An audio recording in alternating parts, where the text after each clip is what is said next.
मुजफ्फरनगर जनपद की एक अदालत ने बहुचर्चित अधिवक्ता समीर हत्याकांड में कड़ा और निर्णायक फैसला सुनाते हुए 3 दोषियों को फांसी की सजा सुनाई है और 10 लाख का जुर्माना लगाया गया है। इस मामले के चौथे आरोपी नौकर दिनेश को 7 साल के कारावास की सजा सुनाई गई है। इस फैसले के बाद पूरे जिले में चर्चा का माहौल गर्मा गया। जानकारी के अनुसार ये निर्णय अपर सत्र न्यायालय विशेष न्यायालय रवि कुमार दिवाकर द्वारा सुनाया गया। कोर्ट ने सुनवाई के दौरान सभी सबूतों और गवाहों के आधार पर आरोपियों को दोषी करार दिया है। अधिवक्ता समीर की 7 साल पहले रस्सी से गला घोंटने के बाद बेरहमी से हत्या कर दी गई थी। मामले की गंभीरता को देखते हुए पुलिस और अभियोजन पक्ष ने मजबूत पैरवी की, जिसके चलते अदालत ने आरोपियों को दोषी पाया।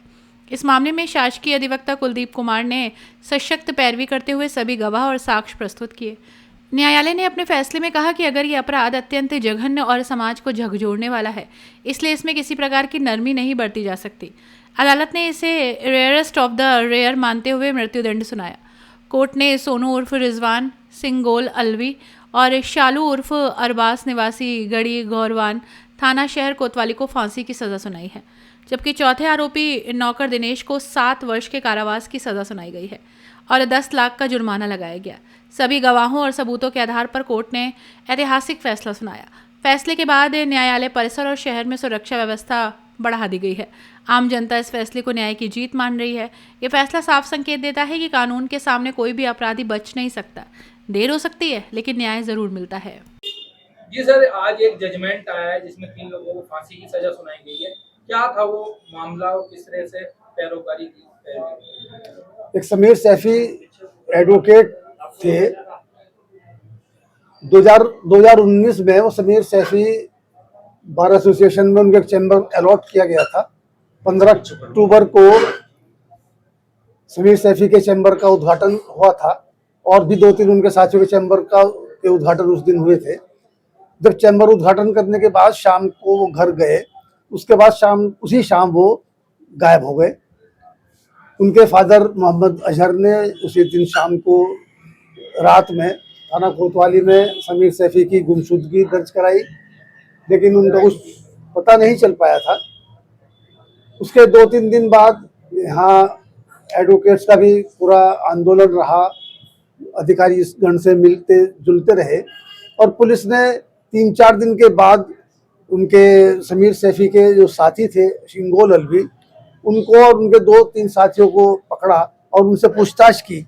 तो तब पूछताछ में ये जानकारी सामने आई कि व्यापारिक लेन देन के सिलसिले में एक उसके विवाद में शिंगोल अलवी और उसके साथियों ने समीर सैफी एडवोकेट को घर से बुलाकर ले गए और उसको गला दबाकर उसकी हत्या कर दी।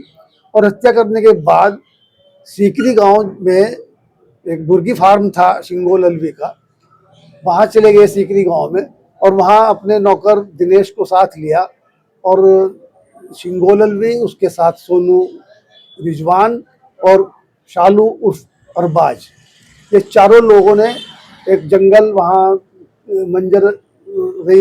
मंजर साहब का खेत था, उस खेत में एक टीले के ऊपर जाकर शव को उन्होंने गड्ढा खोदकर दबा दिया।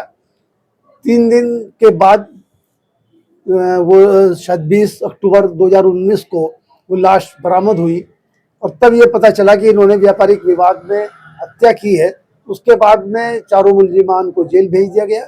इनका मुकदमा सेशंस कोर्ट में चला और अब FTC court number 3 Ravikant Diwakar ji आए हैं। उनकी कोर्ट में ये मुकदमा अंतिम बहस के समय चला और न्यायाधीश महोदय ने दोनों पक्षों के विस्तृत आर्गुमेंट्स सुनने के बाद ये पाया कि एक अधिवक्ता की हत्या उसी के दोस्तों ने पैसों की खातिर की है और इस रिश्तों के कत्ल को माननीय न्यायाधीश महोदय ने बहुत गंभीर घटना माना और उन्होंने ये पाया कि ये मुकदमा दुर्लभतम श्रेणी में आता है और उन्होंने जो 3 मुलजिम मुख्य थे, शालू उर्फ अरबाज, शिंगोल अलवी और सोनू रिजवान, इन 3 मुलजिमान को फांसी की सजा से दंडित किया और जो दिनेश उनका नौकर था उसको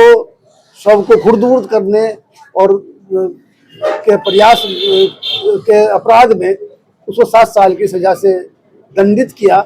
इसके अलावा शिंगोल अलवी सोनू अरबाज को लगभग 11 लाख रुपए के आर्थिक दंड से भी दंडित किया है।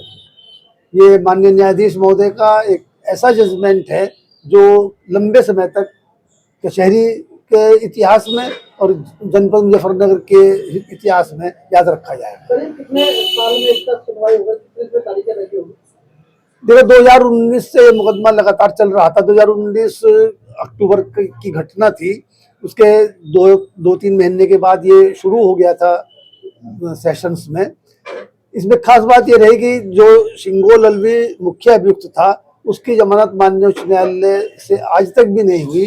बाकी 3 मुलजिमान जेल से छूट गए थे जमानत पर, लेकिन ये बाकी तीनों शिंगोल उर्फ अलवी ये आज भी जेल में है। अब तो चारों ही मुलजिम जेल चले गए हैं। Okay sir. अपनी राय हमें कमेंट बॉक्स में ज़रूर दें। ऐसे ही लेटेस्ट अपडेट्स के लिए हमारे चैनल रॉयल बुलेटिन को लाइक, शेयर और सब्सक्राइब करना ना भूलें।